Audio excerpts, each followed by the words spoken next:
première année de Belshazzar, roi de Babylone, Daniel eut un songe et des visions de son esprit pendant qu'il était sur sa couche. Ensuite, il écrivit le songe et raconta les principales choses. Daniel commença et dit, « Je regardai pendant ma vision nocturne, et voici, les 4 vents des cieux firent irruption sur la grande mer, et 4 grands animaux sortirent de la mer, différents l'un de l'autre. Le premier était semblable à un lion et avait des ailes d'aigle. Je regardai jusqu'au moment où ses ailes furent arrachées. Il fut enlevé de terre et mis debout sur ses pieds comme un homme, et un cœur d'homme lui fut donné. Et voici un second animal était semblable à un ours, et se tenait sur un côté. Il avait 3 côtes dans la gueule entre les dents, et on lui disait « Lève-toi, mange beaucoup de chair ». Après cela, je regardai, et voici, un autre était semblable à un léopard, et avait sur le dos 4 ailes, comme un oiseau. Cet animal avait 4 têtes, et la domination lui fut donnée. Après cela, je regardai pendant mes visions nocturnes, et voici, il y avait un 4e animal, terrible, épouvantable, et extraordinairement fort. Il avait de grandes dents de fer, il mangeait, brisait, et foulait aux pieds ce qui restait. Il était différent de tous les animaux précédents, et il avait 10 cornes. Je considérai les cornes, et voici, une autre petite corne sortit du milieu d'elle, et 3 des premières cornes furent arrachées devant cette corne. Et voici, elle avait des yeux comme des yeux d'homme, et une bouche qui parlait avec arrogance. Je regardai pendant que l'on plaçait des trônes, et l'ancien des jours s'assit. Son vêtement était blanc comme la neige, et les cheveux de sa tête étaient comme de la laine pure. Son trône était comme des flammes de feu, et les roues comme un feu ardent. Un fleuve de feu coulait et sortait de devant lui. 1000 milliers le servaient et 10 000 millions se tenaient en sa présence. Les juges s'assirent et les livres furent ouverts. Je regardai alors à cause des paroles arrogantes que prononçait la corne, et tandis que je regardais, l'animal fut tué et son corps fut anéanti, livré au feu pour être brûlé. Les autres animaux furent dépouillés de leur puissance, mais une prolongation de vie leur fut accordée jusqu'à un certain temps. Je regardais pendant mes visions nocturnes, et voici, sur les nuées des cieux arriva quelqu'un de semblable à un fils de l'homme. Il s'avança vers l'ancien des jours, et on le fit approcher de lui. On lui donna la domination, la gloire et le règne. Et tous les peuples, les nations et les hommes de toutes les langues le servirent. Sa domination est une domination éternelle qui ne passera point, et son règne ne sera jamais détruit. Moi, Daniel, j'eus l'esprit troublé au-dedans de moi, et les visions de ma tête m'effrayèrent. Je m'approchai de l'un de ceux qui étaient là, je lui demandai ce qu'il y avait de vrai dans toutes ces choses. Il me le dit et m'en donna l'explication. Ces 4 grands animaux, ce sont 4 rois qui s'élèveront de la terre. Mais les saints du Très-Haut recevront le royaume, et ils posséderont le royaume éternellement, d'éternité en éternité. Ensuite, je désirais savoir la vérité sur le 4e animal, qui était différent de tous les autres, extrêmement terrible, qui avait des dents de fer et des ongles d'airain, qui mangeait, brisait et foulait aux pieds tout ce qui restait. Et sur les 10 cornes qu'il avait à la tête et sur l'autre qui était sortie, et devant laquelle 3 autres étaient tombés, sur cette corne qui avait des yeux, une bouche parlant avec arrogance et une plus grande apparence que les autres, je vis cette corne faire la guerre aux saints et l'emporter sur eux jusqu'au moment où l'ancien des jours vint donner droit aux saints du Très-Haut, et le temps arriva où les saints furent en possession du royaume. Il me parla ainsi. Le 4e animal, c'est un 4e royaume qui existera sur la terre, différent de tous les royaumes, et qui dévorera toute la terre, la foulera et la brisera. Les 10 cornes, ce sont 10 rois qui s'élèveront de ce royaume. Un autre s'élèvera après eux, il sera différent des premiers, et il abaissera 3 rois. Il prononcera des paroles contre le Très-Haut, il opprimera les saints du Très-Haut, et il espérera changer les temps et la loi. Et les saints seront livrés entre ses mains pendant un temps, des temps, et la moitié d'un temps. Puis viendra le jugement, et on lui ôtera sa domination, qui sera détruite et anéantie pour jamais. Le règne, la domination et la grandeur de tous les royaumes qui sont sous les cieux seront donnés au peuple des saints du Très-Haut. Son règne est un règne éternel, et tous les dominateurs le serviront et lui obéiront. Ici finirent les paroles. Moi, Daniel, je fus extrêmement troublé par mes pensées, je changeai de couleur et je conservai ces paroles dans mon cœur.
De quoi je me mêle sur rmc.fr et 01net TV.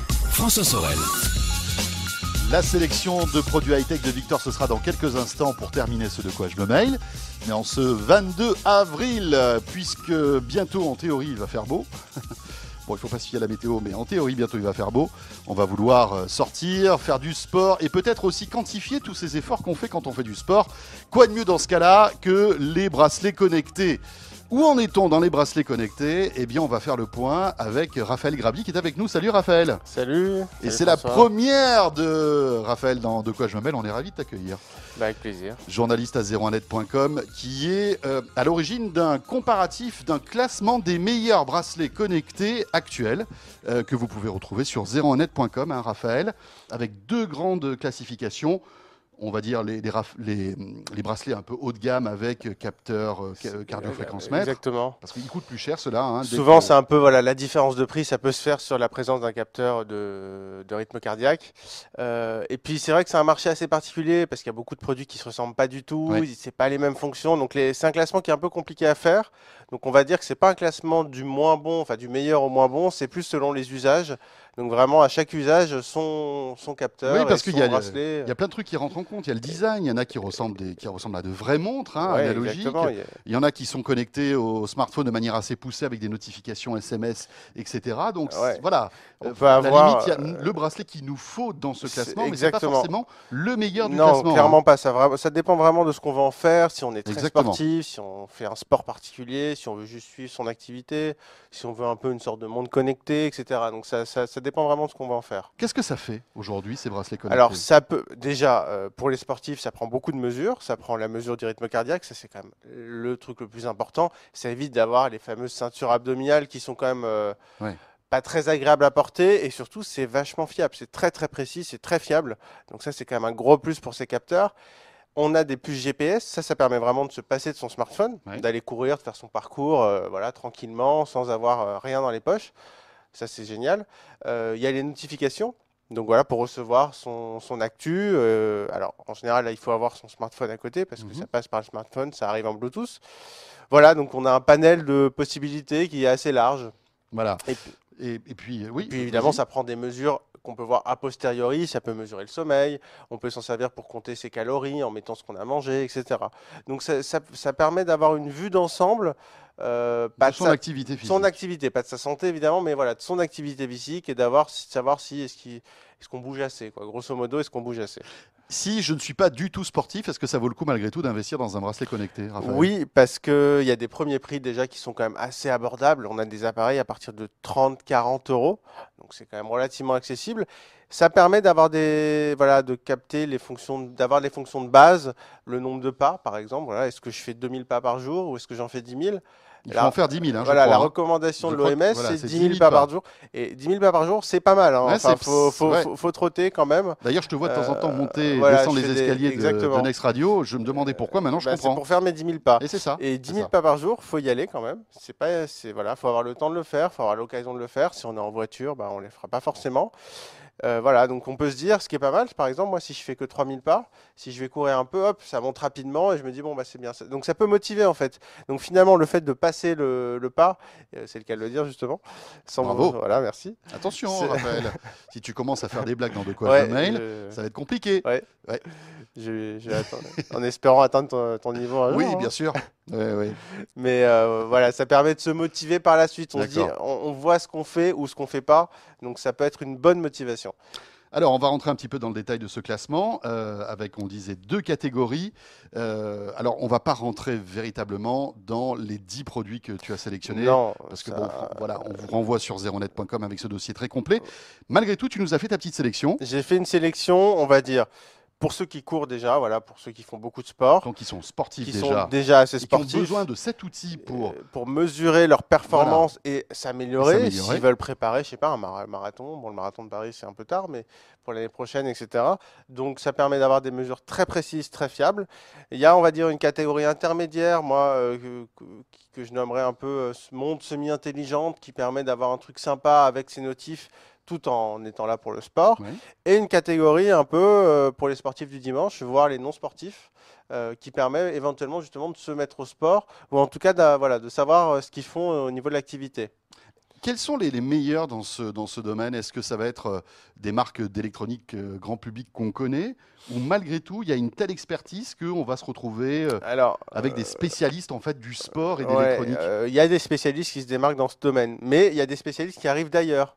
Par exemple, TomTom, qui fait du GPS. Oui. Le GPS, ça va aussi au dans départ ce n'était pas qui dans fait le, pas, dans voilà, le sport. Hein. Exactement, pas du tout, qui se diversifie là-dedans et qui nous a, je vais vous en parler, qui propose un super produit. Il y a des historiques, il y a Garmin qui fait des objets connectés depuis un petit moment, qui est vraiment dans le sport. Lui, il est spécialisé dans les trucs vraiment très poussés. Sport, plein air, etc. Plein air, etc. Là, c'est très poussé. Oui. Donc, il a une gamme énorme. Garmin, donc, ils ont une vraie expertise dans ce domaine. Ils ont une super expertise là-dedans. Et puis, dans les produits un peu plus grand public, il y a des géants comme Fitbit. Ça, c'est un Américain qui fait que ça, des objets connectés. Ça fait une dizaine d'années qu'ils font ça. Voilà, ils font que ça. Et ils ont une gamme aussi assez étoffée, avec des produits quand même assez grand public, faciles d'accès, avec des designs un peu sympas, etc. Garmin, c'est un peu plus austère. C'est vraiment dans les performances, la fiabilité, etc. Donc, il y a tout ça qui se démarque. Puis, les fabricants de smartphones, maintenant, ils en font, évidemment. Ça rentre dans leur gamme. Donc, il y a Honor, il y a des choses comme ça qui... Bon, après, on ne peut pas empêcher le fait que pour beaucoup, en fait, ces bracelets connectés, au bout de quelques mois, terminent dans un tiroir. Il faut être vraiment quand même un peu motivé malgré tout pour qu'on s'en serve. Ça dépend de l'ambition qu'on a. Voilà, c'est ça. Il y a des bracelets qui sont faits pour être portés tous les jours au quotidien. Là, pour moi, ce qui est important, c'est quand même le design, parce qu'il faut l'assumer au quotidien. Et s'ils arrivent à rester à notre poignet pendant 1 an, oui, effectivement, c'est qu'ils ont réussi leur mission. Après, il y en a qui sont faits pour être sortis que pour faire du sport. Oui. Donc là, effectivement... C'est le cas de Garmin. C'est le cas de Garmin, de TomTom, et oui, surtout TomTom, parce qu'ils ont un design assez particulier. Mais voilà, c'est fait vraiment pour faire du sport, et là, c'est fait pour être sorti du tiroir, uniquement pour faire du sport. Allez Raph, ta petite sélection qu'on retrouve sur zeronet.com. Alors, je vais commencer avec les plus complets. D'abord, le Garmin Forerunner 235. Alors, il n'est pas donné, il coûte 350 €. Ah ouais. Par contre, il est assez complet. Il a un capteur de rythme cardiaque. Il a une puce GPS. Donc voilà, donc on voit le capteur de rythme cardiaque, ces petites diodes vertes. Il faut le porter toujours assez serré du coup pour que ce soit fiable. Par contre, quand on a fait les mesures avec une ceinture abdominale, c'était au battement près le bon donc chiffre, le la bonne capteur mesure. cardiaque est Il est très précis. Voilà, très précis. Voilà, donc ça, il n'y a pas de souci là-dessus. La puce GPS pour aller faire des parcours en plein air. Donc ça, c'est assez sympa. On part sans son smartphone. Donc c'est vraiment le produit. Oui, c'est ça l'avantage, c'est qu'on part sans smartphone, voilà. on n'a que ça. On n'a que ça. On revient, on le connecte en Bluetooth à son smartphone, Voilà. et là, on va retrouver notre parcours Exactement. et toutes les données associées. Toutes les données arrivent sur le smartphone, ça La se vitesse, synchronise. l'altitude, Exactement, etc. il y a tout. Donc on part vraiment voilà, sans rien, juste avec ce truc-là au poignet. Est-ce qu'on peut écouter la musique avec? Alors, non, pas directement, mais il n'y a pas de haut-parleur. Hein. Voilà, mais est-ce que par exemple, on peut stocker de la musique et l'écouter en Bluetooth en nous évitant d'avoir par exemple un smartphone non, c'est pas, non, c'est pas pour ça. Ça devrait peut-être arriver. Après, voilà, du coup, il faut pouvoir stocker, il faut avoir son casque, etc. Pour l'instant, c'est pas vraiment fait pour ça. L'Apple Watch le fait. Hein. L'Apple Watch, si vous cherchez un produit comme ça qui malgré tout puisse, on va dire, voilà, monitorer votre course et stocker de la musique, vous pouvez stocker de la musique en interne sur l'Apple Watch et après avoir avec un casque Bluetooth écouter votre musique sans smartphone. Non, mais ça, effectivement, l'Apple Watch, ils ont compris que c'était un produit un peu plus lifestyle entre guillemets. Après, dans ceux qu'on a, il y en a qui permettent de contrôler la musique sur le smartphone. Bon, mais il faut avoir le smartphone. Il faut avoir le smartphone, hein, donc c'est pas évidemment, ça remplace pas le smartphone. Celui-là, en plus de ça, il est étanche, donc ça permet. Il y a un mode natation, donc évidemment, on peut nager avec. Et il a aussi un système de notification, donc on va recevoir aussi ses notifs, ses SMS, ses appels, le prochain métro, si on veut rentrer. Enfin, voilà, il y a un système de notification qui est assez complet. Celui-là, il est cher, 350 €. C'est vraiment, on va dire, pour le coureur assez averti, qui court fréquemment, qui court en extérieur. Oui, c'est l'outil de précision pour le sportif aguerri. C'est l'outil de précision, exactement. On enchaîne? On enchaîne avec un autre qui est assez proche finalement dans ses fonctions, c'est le TomTom Multisport Cardio, qui est moins cher, hein, qui coûte 250 €. C'est quand même un investissement. Je parlais du design parce que celui-là, le porter au quotidien, bon, c'est un design. Ça fait un peu Fisher Price. Hein, exactement. Voilà, c'est pas la force de ce produit, son design, parce qu'il est assez voyant. Par contre, là aussi, il est étanche. Il embarque un capteur cardio. Donc, on voit à l'écran. Une puce GPS aussi, pareil. Donc, il coûte quand même 100 € de moins que Mais il a quasi les mêmes fonctionnalités. Finalement, c'est assez proche. Voilà, c'est assez proche de l'autre. C'est vraiment le design, les matériaux, voilà, qui sont un peu plus un peu plus cheap entre guillemets. Voilà, un peu plus cheap. Par contre, au niveau des fonctionnalités, il est très bien. C'est une bonne variante si on veut mettre 100 € de moins, mais qu'on court quand même assez encore une fois assez réservé fréquemment aux sportifs d'un aguerris. niveau acceptable. Et il y a d'ailleurs, bon, évidemment, tous ces bracelets comme le Garmin, il n'y a pas que la course, hein, il y a des modes pour tous les sports. Celui-là, par exemple, il y a un mode vélo qui est très bien fait. Donc, si vous faites du vélo, c'est en plein air, évidemment, pas du vélo de salon. Voilà. Si vous faites le Tour de France, ça peut vous servir. Ça peut servir. Voilà. Quoi d'autre dans ta sélection? Quoi d'autre? Après, il y a le Fitbit Blaze. Alors, celui-là, je l'ai au poignet. Parce qu'il se trouve qu'on vient de sortir le test. On dirait un peu une montre futuriste des années 70. Exactement. Quand même. C'est un peu la critique que je fais. Il le présente comme une montre de fitness intelligente. Sous-entendu. Alors, ils vendent en plus plein de jolis bracelets. On voit en cuir, en aluminium, en acier, etc. En fait, ils visent un peu l'Apple Watch là-dedans parce qu'ils veulent faire de ça la montre qu'on porte tous les jours, dont on est assez fier. Ce que tu disais, plus lifestyle. Hein, plus lifestyle. Pour moi, le design, il y a un parti pris qui est trop prononcé pour ça, je trouve. Ça en fait une montre connectée qui est un peu trop... Elle est très voyante en plus. Elle est très voyante. Il y a beaucoup d'espace perdu autour de l'écran. Là, on le voit justement. Oui. L'écran n'est pas si grand par rapport à... C'est une volonté design, mais qui est quand même assez... on aime ou on n'aime pas. Voilà. En fait, le design est réussi, les finitions sont jolies. Mais c'est un peu stigmatisant, on va dire. C'est des formes assez tranchées. Donc, bon. Voilà, si vous nous écoutez, si vous êtes en version audio de Quoi je me mêle, puisque vous pouvez nous écouter sur rmc.fr, sachez que vous pouvez découvrir cette montre sur la version vidéo qui est sur 01nettv.com. Exactement. Donc, vous pouvez voir vraiment à quoi elle ressemble plus en détail. Par contre, elle a un capteur de rythme cardiaque, donc elle rentre dans la catégorie des produits assez performants et vraiment utiles pour courir. Je l'ai testé, j'ai couru avec, effectivement, je comparais donc avec plusieurs autres sources de rythme cardiaque, notamment par exemple mon Samsung où je mettais le doigt à l'arrière pour mesurer. Pareil, au battement près, c'était vraiment la même chose. D'accord, donc fiable aussi. Très fiable aussi au niveau du rythme cardiaque. Alors, il y a une fonction, on peut régler l'amplitude de sa foulée. Et ça, c'est assez décevant d'ailleurs sur le Garmin et le TomTom, c'est pas le cas. Là, on peut régler, et c'est très important parce que l'amplitude de foulée, comme là-dedans, il n'y a pas de puce GPS, pour déterminer les distances, il va servir de ça. Il va multiplier son amplitude de foulée par le nombre de pas. Donc la distance, c'est voilà. Si on peut, si on fait des petits pas en courant, évidemment, on fera beaucoup plus de pas. Voilà, mais ça va être trompeur malgré tout parce qu'on fera la même distance que quelqu'un qui fait des grandes foulées. Et voilà. C'est ça. Et donc il peut nous surestimer complètement le nombre de kilomètres qu'on a parcouru, ou au contraire sous-estimer. Donc bon, les autres c'est pas très grave parce qu'il y a une puce GPS, donc la distance il la mesure, il la calcule sans problème. Là c'est une opération. Donc si on n'a pas l'amplitude de foulée, ça va être faussé. Il va prendre une amplitude moyenne qui va fausser. Ça peut fausser de 10 à 20%, donc c'est quand même important. C'est quand même pas mal. C'est pas mal. Donc voilà, ça c'est une fonction qui est très intéressante de pouvoir régler ça. L'écran donc est très joli, c'est un écran LCD couleur. Justement, l'aspect montre, moi je trouve ça un peu dommage. Il limite les notifications aux SMS, aux appels et au calendrier. Ça aurait été sympa d'avoir toutes ces notifs, Facebook, les alertes d'actu. Voilà, donc c'est un peu dommage. Ces logiciels, ça pourrait peut-être être corrigé par la suite. Juste une question, est-ce que toutes ces montres fonctionnent aussi bien sur Android que sur iOS, Raphaël? Alors oui, c'est compatible. Voilà, Android, ça marche sur les deux systèmes. Ça fonctionne sur les deux systèmes. D'accord. La plupart sont compatibles. C'est important. Oui, évidemment.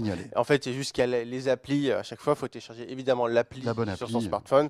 Garmin, TomTom, Fitbit, Honor, c'est des applis qu'on retrouve en général sur iOS aussi, évidemment. Tu enchaînes avec... Alors là maintenant... Oui, juste un petit... pour le Blaze, simplement, il n'est pas étanche. Donc, ça, pas de piscine. Alors, évidemment, il résiste aux éclaboussures, à la transpiration, etc. Voilà, on fera pas de. On peut pas faire tempête avec. Non, c'est pas recommandé. Maintenant, un bon rapport qualité-prix. Ouais, peut-être le meilleur rapport qualité-prix, c'est le Honor Band Z1.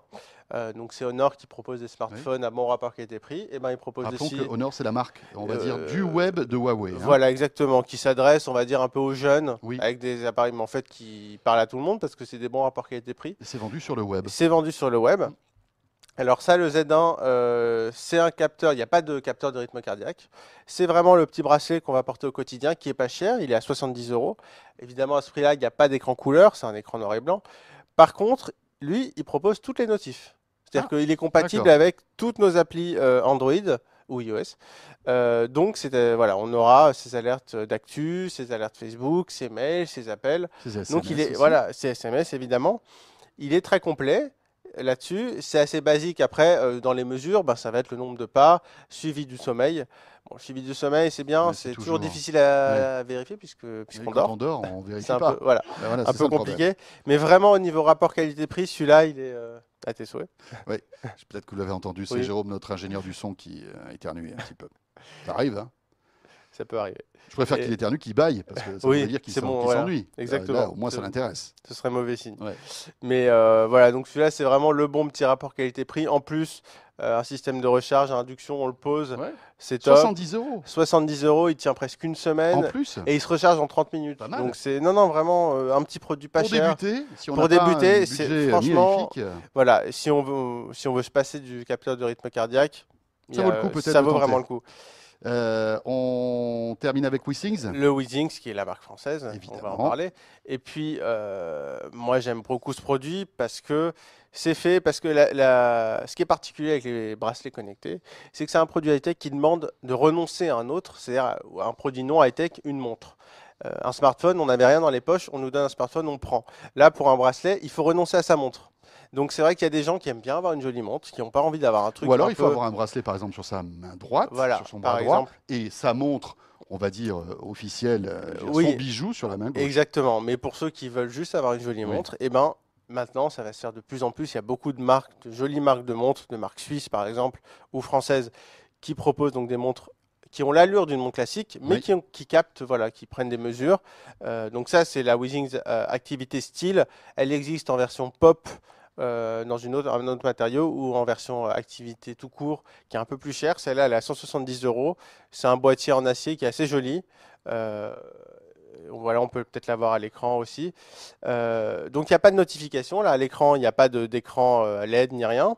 On a simplement une jauge pour savoir si entre 0 et 100% où on en est de son objectif de la journée. D'accord. Moi, c'est réglé. Donc là, il n'y a pas de précision. Là, on va dire c'est plus pour monitorer le nombre de pas qu'on fait dans exactement. la journée. Ça prend en compte le sommeil aussi, ça mesure le sommeil, ça fait réveil, ça vibre. Oui. Voilà, ça peut vibrer pas le de capteur matin. cardiaque, pas de notification. Non, voilà, pas de capteur cardiaque, pas de notification. Donc ça, c'est vraiment la belle montre qu'on porte au quotidien. Mais et puis de temps en temps, on check son smartphone, on la synchronise et puis on voit où on en est. Voilà, on voit si on a bien dormi, si on a fait suffisamment de pas, etc. Mais c'est un bon compromis. Pour 170 €, c'est un tarif qui est plutôt honnête. Hein. C'est des jolies montres dans ces prix-là, il y en a beaucoup. Oui, puis on ne se rend pas compte tout de suite que c'est une montre connectée. Non, en fait, pour le Kidam, c'est une montre normale. Voilà, en fait. Donc je pense qu'on peut la considérer comme une jolie montre avec un plus. Voilà, il faut prendre la considérer comme ça. Si vous voulez en savoir plus, si Raphaël a titillé votre curiosité, eh bien, allez sur 0net.com. Un dossier complet vous attend avec beaucoup plus de choix. Parce qu'on se rend compte que c'est pas évident de choisir ça, son bracelet ou sa montre connectée. Oui, on a fait une sélection donc, de 10 objets, 10 produits. Et chaque produit, on l'a testé en plus. Donc il y a un test complet pour chaque produit. Donc ça devrait permettre de faire son choix. Parfait, merci beaucoup Raphaël. Merci. Tous les kilos que tu as dû perdre en testant toutes ces montres et ces bracelets, là, mais t'es fit comme ça, là, t'es au top. T'es prêt pour l'été. Je suis lessivé, mais c'est bon. Merci beaucoup Raphaël de rédaction de 0net.com. Et vous restez avec nous, la suite de quoi je mail. Écoutez, on va enchaîner avec Victor Jakimovic et sa sélection de gadgets high-tech, comme chaque semaine. À tout de suite. De quoi je me mêle sur rmc.fr et 01net TV.